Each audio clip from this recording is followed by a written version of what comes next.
Para comenzar este video sobre la conducta alimentaria, comenzaremos diciendo que es el hambre.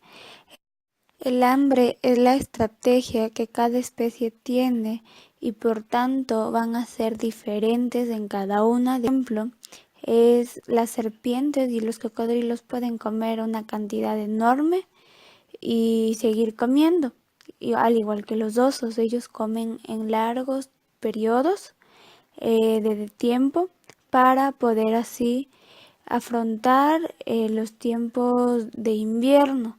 Entonces comen vorazmente y después pueden dejar de comer.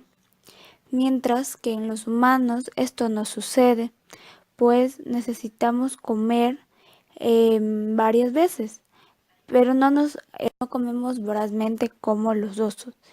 Es así que nosotros decidimos lo que vamos a comer. Es así que comer es demasiado importante como para confiarle esto únicamente a un mecanismo. El cerebro recibe mensajes de la boca, el estómago, los intestinos y otros muchos sitios indicados que comer y cuánto y cuándo. Que la conducta alimentaria podemos decir que es del sistema de mecanismos aferentes y eferentes. También es un predominante parasimpático. A lo largo de este video hablaremos de los mecanismos cerebrales de la conducta alimentaria, de los efectos de las lesiones en áreas cerebrales, neuromoduladores y hormonas que actúan sobre el hipotálamo y por último, trastornos de la conducta alimentaria. Mecanismos cerebrales. Aunque las señales de hambre y de saciedad se originan en el aparato digestivo y en los depósitos de reservas de nutrientes del organismo, el objetivo de estas señales es el cerebro. Es así que los mecanismos cerebrales consisten en una conducta alimentaria la cual es controlada por el hipotálamo, que a continuación hablaremos más. El hipotálamo, mediante un sistema de retroalimentación negativo, regula la homeostasis del organismo. Con eso, el hambre y la saciedad, niveles de glucosa, ácidos grasos en sangre y mantenimiento de la temperatura corporal. En este tema es más importante el hambre y la saciedad. Pero ¿por qué nos da hambre? Un papel crítico del hipotálamo en el control de la alimentación fue propuesto desde la década de 1940, donde Vinson y Ramson realizaron un experimento con ratas en donde estas ratas tenían lesiones pequeñas en áreas del hipotálamo. Pueden producir infraalimentación o sobrealimentación. Estos investigadores descubrieron que en el hipotálamo lateral era como un centro del hambre y el hipotálamo ventromedial como un centro de la saciedad. En la imagen en la que estamos observando se hizo un experimento con ratas. Lesiones en ciertas áreas del hipotálamo. Hay una disminución de la ingesta, pérdida de peso, niveles de insulina bajos debido a la lesión de los cuerpos celulares.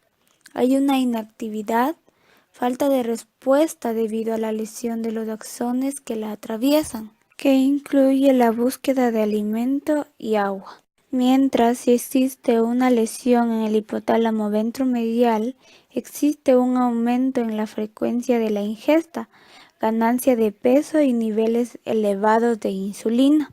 Es aquí donde no se puede dar un control de la saciedad, no quiere dejar de comer. Y si hay una lesión en el núcleo paraventricular, es aumento del tamaño de las comidas a través de los niveles de azúcar en la sangre, de insulina y glucagón. Es como si estas personas fueran insensibles a las señales habituales para terminar de comer. Neuromoduladores y hormonas que actúan sobre el hipotálamo. A continuación, se muestra una lista parcial de neuromoduladores y hormonas que actúan sobre el hipotálamo para influir en la alimentación. Ahora, vamos a comenzar con los que aumentan el apetito. Uno de ellos son el neuropéptido Y. Su función es el principal, ya que es el componente activador de la conducta alimentaria. Otro es informar al organismo de la necesidad de comer. El efecto es niveles de neuropéptido Y en líquido cefalorraquídeo. Hay un incremento en la ingesta y decremento de la actividad física. También aumenta en el ayuno, la pérdida de peso, la restricción alimentaria, el ejercicio excesivo y disminuye en la realimentación. Otro de estos es el péptido IgE, que inhibe la motilidad gástrica e incrementa la absorción de agua y electrolitos en el colon. También podría suprimir la secreción de pancreatina. Su efecto es disminuir el apetito y la concentración plasmática de grelina, un agente orexígeno. El neuropéptido IgE activa el tronco encefálico y el hipotálamo, mayor efecto en la corteza orbitofrontal. Otro es la melanocortina, que participa en la regulación del apetito, de la saciedad, específicamente en el gasto enérgico. Además, está sobre la conducta de la percepción del dolor y la regulación térmica. Su efecto tiene una amplia gama de efectos fisiológicos, lo que se denominan agonistas del receptor de melanocortina, sustancia que se une a los mismos receptores como de origen natural.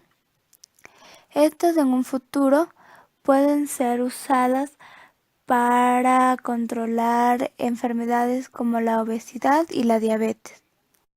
Otro es la orexina A y B, que regulan el mecanismo del hambre en el cerebro humano y que podrían estar directamente relacionadas con la obesidad y la diabetes. Se encuentra en el hipotálamo lateral. El efecto que desempeña es muy fundamental en la regulación del apetito. Este es un mecanismo biológico que se deteriora. El resultado es que se pierde la capacidad para saber si ya se ha comido lo suficiente. Otro de estos es la noradrenalina o la norepinefrina. Su función es actuar para aumentar los niveles de glucosa en sangre y niveles de ácidos grasos libres circulantes.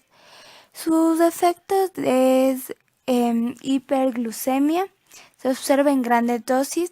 La glándula suprarrenal libera la norepinefrina en respuesta al estrés y a la presión arterial baja. Otro son los derivados del cannabis. Su función es estimular el apetito y favorecer el consumo de alimentos. Uno de los efectos más importantes es que disminuye los niveles de insulina, por lo que ayuda a prevenir la obesidad. También estimula a las neuronas dopaminérgicas. Se han utilizado como placebo en personas con anorexia y otros trastornos de la conducta alimentaria. También aumenta los niveles de glucagón. Otro de estos es la hormona de crecimiento, que estimula el crecimiento, la reproducción celular y la regeneración en humanos y otros animales. El efecto que tiene es en la anorexia nerviosa. Se ha descrito múltiples anormalidades en el eje hipotalámico hipofisiario debido a que la desnutrición inhibe directamente la producción. Otro es la galanina. Su función posee efectos moduladores del comportamiento alimentario, especialmente de la ingesta de grasas, así como un efecto estimulante de la liberación de la hormona de crecimiento e inhibidor de la respuesta de insulina a la administración de glucosa. Los efectos que tiene la galanina son contraer preparaciones aisladas de colon, vejiga, urinaria e induce la hiperglucemia ligera y sostenida.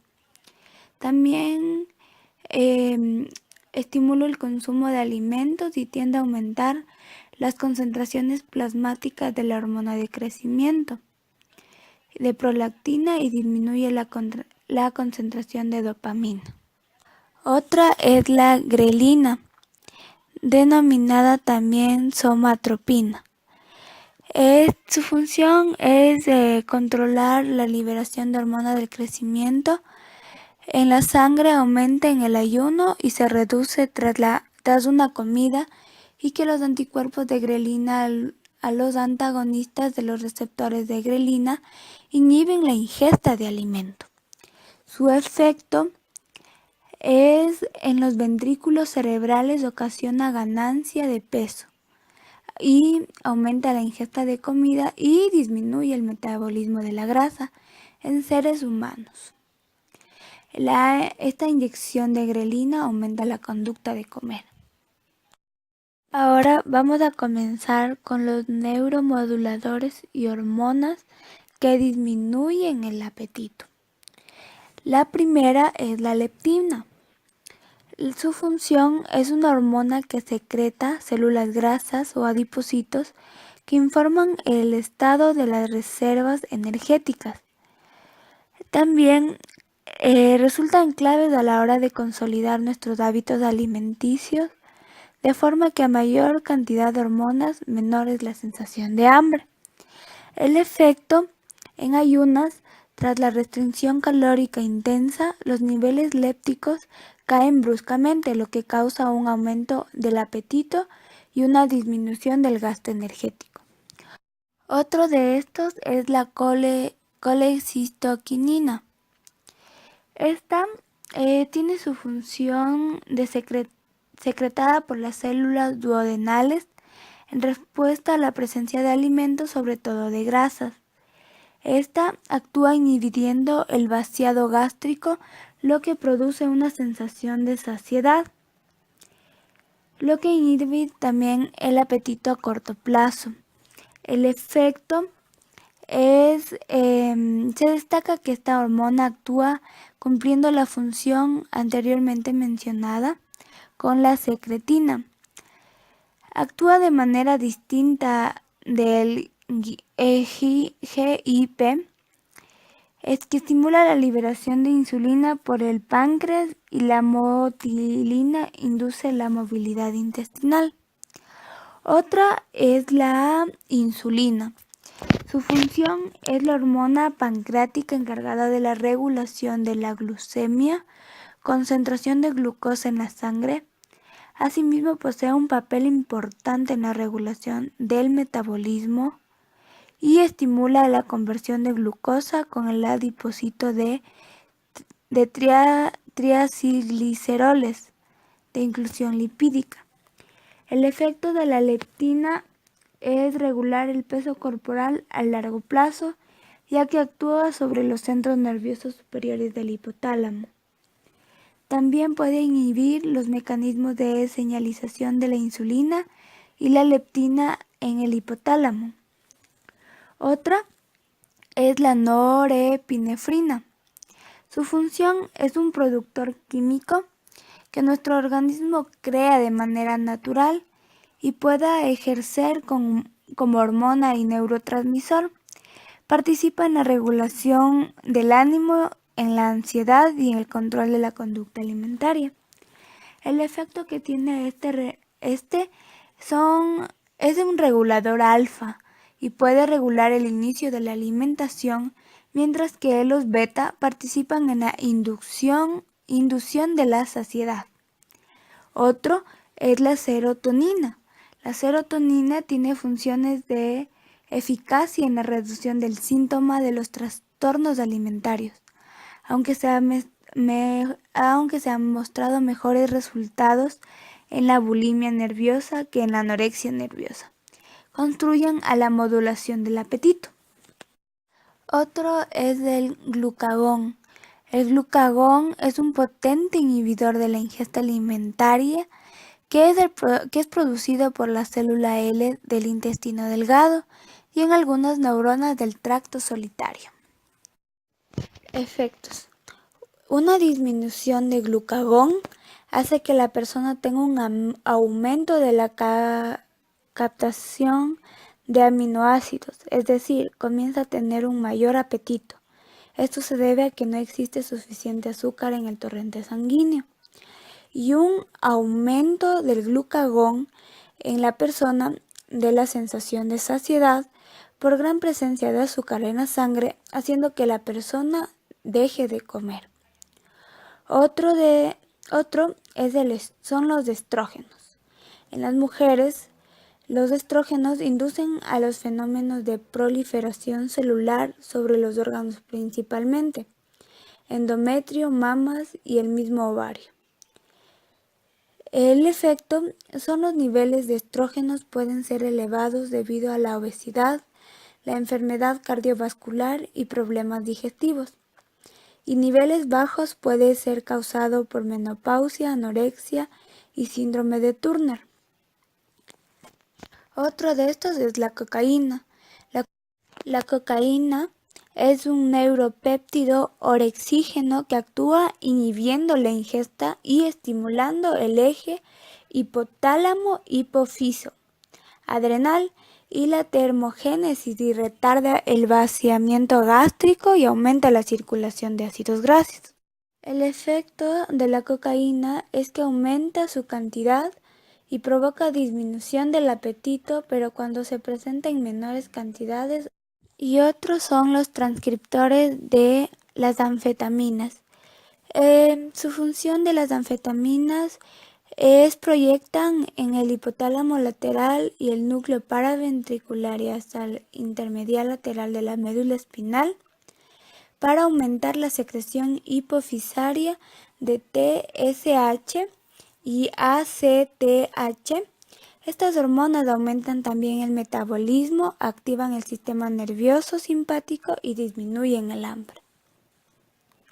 El efecto es que cuando las anfetaminas se consumen en niveles elevados, para el tratamiento de bajar de peso se presentan ciertas características físicas conductuales, en que les destacan cambios del tamaño de las pupilas, sudoración excesiva, temblor, aumento de temperatura en las manos, euforia, hiperactividad, entre otros. Ahora vamos a comenzar con los trastornos de la conducta alimentaria.